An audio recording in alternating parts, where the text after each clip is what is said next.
Today we are excited to be with two clinicians here at Emerson Hospital. We are with Jess Gravel, she is our outpatient concussion coordinator, as well as Katelynn Cataldo, who is our senior nurse practitioner from the Klaus Center for Rehabilitative and Sports Therapies here at Emerson Hospital, and the Dr. Robert C. Cantu Concussion Center. It's springtime. We're getting out there. We're moving a lot more than we had in the winter. That's very exciting, and we all love our springtime activities, but it also comes with some opportunities for accidents as well as head injuries, including concussions, which I know you've been working a lot with patients and in the role that you do each day.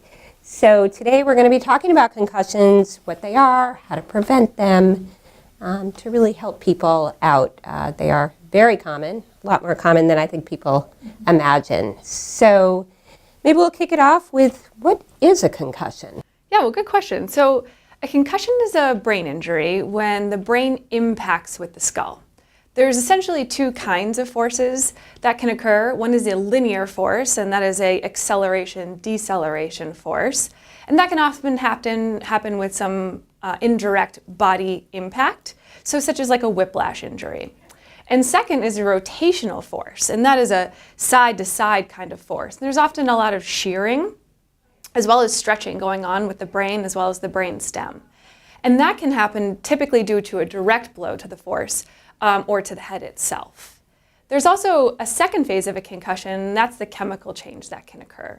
So there's biochemical changes that occur inside the brain that really cause a massive energy crisis inside the brain. And this is typically what leads to symptoms most associated with concussion. Sounds like concussions can be tough if not taken seriously. Sure, definitely. So what are some signs of concussion? So if you see someone that after they have a hit, and you see someone that may be more, they're off balanced, they're a little bit kind of dizzy in the sense that they're not really all together with it. They might have some vomiting. They might have some slurred speech when you're talking with them. They might not remember the incident before it happened. They might not remember things after it occurred. Those are just some simple signs of a concussion when it happens. A lot of times what we tell parents is that if you're watching a child playing a game or if you see a child on the playground and they fall, they hit their head, and it was a pretty good fall, and they're getting up really slow, they seem a little bit out of it where they're not focused on anything, we tell the parent that it's time to be the adult in the room, and especially if a coach isn't taking their child out, we tell the parent, we want you to be the adult in the room, we want you to remove the child, because especially with children, their brains are more vulnerable, and they are at a higher risk of subsequent re-injury. So it's better to err on the side of caution and sit them out. So we always tell, again, parents, when in doubt, sit them out. It is a simple phrase to remember, and it really does help the child, because the worst case scenario is that you are wrong and your child's fine the next day. The worst case scenario would be that you kept them in the game and they have a subsequent injury, and then now you're worried about further damage to their brain and lifelong disability. So we just learned about what to do if you think a child on a playing field may have sustained a concussion. What about if you're out and about in your daily life, you're on the bike trail, or you're in the grocery store, or you're getting out of your car and you see somebody go down and hit their head? Mm-hmm. What can you do as a bystander, as a good Samaritan, to help that person? Yeah, so it would be important that you go to that person and ask if they're okay. You really want to make sure that they're alert and oriented. So asking their name, where they live, where they are, you're going to get a pretty good idea of how alert and oriented they are. Obviously, if they're unconscious and they're not communicating, you need to call 911, and the EMS needs to come and they need to evaluate the person right away. If you're seeing any red flags, such as vomiting, blatant confusion, trouble walking, do not let that person go, and certainly call 911, get a medical emergency team to come, have that person evaluated, and make sure that they get the best care they possibly can. Sounds like concussions, the impact of a concussion can really affect almost every aspect of your body in some cases. Absolutely. I always tell patients it's a brain injury, so everything works up here. So everything is going to be affected, from emotional to cognitive to physical to even sleep. So what should you do if you suspect that you might have a concussion? Yeah, so if you suspect you have a concussion, it's important to stop, take a break, remove yourself from the activity that you're engaging in, whether that be a sporting activity or at work or any kind of activity that could potentially put you at risk for another injury. And you really want to take a break and pay attention to any symptoms that could be occurring related to concussion. As Jess had mentioned, headache, dizziness, double vision, blurred vision, nausea, those are all very common symptoms associated with concussion. And what you'd like to do is give yourself a good 24 to 48 hour period to really monitor symptoms. And if you experience any symptoms that may occur, you'd certainly want to call up your primary care and have a proper medical evaluation and discuss treatment options. Something to be taken very seriously. Yes. So what is the process like to recover from a concussion? I've heard of people taking months to recover from a concussion. I've also heard of people feeling much more like themselves shortly after they sustain a head injury. What is the recovery like? So about 85% of individuals will recover from a concussion within that 7 to 14 days. It's the 10 to 15% that we often see in our center, where they're still experiencing some of those lingering symptoms and they're unable to perform their normal daily life or participate in school or work activities. So we will see them in the center. And a lot of times what will happen is they will get referred to the concussion center, where Katelynn and our neurologist will perform an evaluation.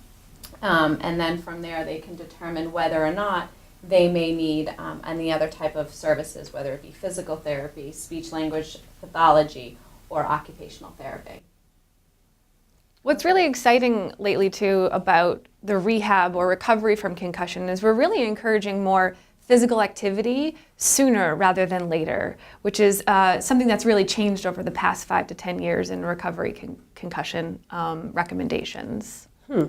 And do you have programs and techniques here at the center to enable people to start getting back to their baseline activity level? Is that? So within physical therapy, depending on the person and what their activity level is, we do create a very individualized treatment plan for them. So if they're having headaches, we start focusing on that. And if it's someone who wants to get back into their normal activity level, let's say they were a runner and they want to get back to running, we'll do a graduated exercise program for them in order to get them back to their level without having an increase in their symptoms. So it is very individualized. For our patients who are having difficulty going to work or school, our speech language pathologists and our occupational therapists really hone in on those skills to get them back to functioning at that work and school level so that they're successful when they do return there, so that they will be a gradual return to their prior activity. Okay, great. And that's the ultimate goal. Exactly. Absolutely. Exactly. Good, good. And so with the spring season, what are you commonly seeing? What are some unique cases of concussions during this season? Sports, day-to-day activities? What are you seeing that creates concussions? So we see a lot of falls, especially as the ice is starting to melt and the pavement's a little bit wetter. We are seeing a lot of patients that are falling and hitting their head. We see a lot of accidents at the playground, especially with kids getting outside a little bit more. So we see that. And then, of course, you see your sports injuries as well. You know, soccer, lacrosse, getting out and doing rollerblading and falling. So we see a variety of different injuries of patients with it they're sustaining to get a concussion. Yeah, we also see a number of road bike injuries, and those are quite common. So it would be important to be aware of the places that you're riding your bike, of course wearing your helmet, which is important, but really choosing safe areas that prevent any type of risk of injury. Okay. And is there anything people can do to prevent a concussion? Aside from bubble wrapping themselves all day long? Well, we don't want that. The key is we want everyone to be active. You know, we don't want people to stop doing their normal activity because they fear concussion. We want them to be active, but we want them to be safe in doing so. So especially with young kids that are playing sports, you want to make sure that you're following the rules of the game. You know, you're having good sportsmanship. A lot of research has been out there showing that a lot of concussions are due to illegal acts when you're playing a game. And if you have good sportsmanship, that rate of concussion will lessen. Another thing that we offer at our center is doing baseline concussion testing. Mm-hmm. So what this does is it basically looks at the person's normal functioning when they don't have a concussion. So we do 3 different tests. We do an impact test, which is a computer test that measures their memory, their reaction time, and their processing speed. And then we also do a balance test, and then an eye tracking test, because those 2 areas can also be affected. So we want to make sure we're getting a full picture of that individual. And then if they were to sustain a concussion, we can retest them on all 3 tests to see if there's any discrepancies between their baseline and their post-injury testing. And then from there, we can use that information for further treatment and to determine whether or not and when they are ready to go back to play. Great. Yeah, and another important area that I typically discuss with my patients would be strengthening of the cervical spine. Some research has shown for every pound of strength you gain within your neck, you actually reduce your concussion risk by 5%. So really strengthening that cervical spine or strengthening that neck, because it's essentially your shock absorber for your brain. It would be really important to reduce risk of concussion in the future. Sounds like there's some incredible resources here to really help people. Yes. So it's great that we're here in the community and helping people. Is there anything else you think people should know about concussions? Or? There's a lot of misconceptions out there regarding concussions. The biggest one is that a lot of people think that you need to lose consciousness in order to sustain a concussion, when in reality only about 10% of individuals who do sustain a concussion will lose consciousness. So the vast majority are going to be conscious after sustaining a concussion. So don't use that as your guideline as to whether or not you're thinking they did or did not have a concussion. Another big one is that girls competing in the same sport as boys will have a higher incidence of concussion compared to them. So girls playing soccer will have a higher incidence of concussion compared to boys playing soccer. And so that's just something to be a little bit more aware of as well. Yeah, that's really important. And I think one more thing I'd like to sort of highlight on the fact that helmets do not prevent concussions. So despite all of the marketing that's put into it and the claims that are made, helmets are wonderful to prevent more severe injuries, but they do not prevent concussions. And it's important to be aware of that. So keep wearing your helmet, but you can still get a concussion even if you're wearing the helmet. Absolutely, yes. Helmets were designed to prevent skull fractures, and they do a really good job doing that. But they're not there to help prevent your brain moving around within your skull. Mm-hmm. So it's important to still wear your helmet because you don't want to get a more damaging injury to your skull or brain, but just be aware that they do not prevent concussions. Okay. And do you have any tips? I know both of you have very young children. Any tips on getting kiddos to wear their helmets?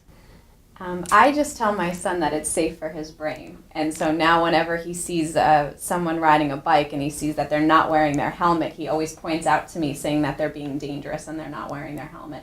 So I'm just very honest with my child about wearing his helmet and some of the dangers. And he's 4 now, and he has always put his helmet on, and he will not ride his bike without a helmet now. Yeah. And children oftentimes model the behavior of their parents. So parents, it's important to wear your helmet so children they see that and they're more likely to follow along. For sure. Great. Well, thank you so much. I really learned a lot, and I think other people will as well. So Great. Thank thanks you so for the much great for work that having you us. do. Of course. Thanks for having us.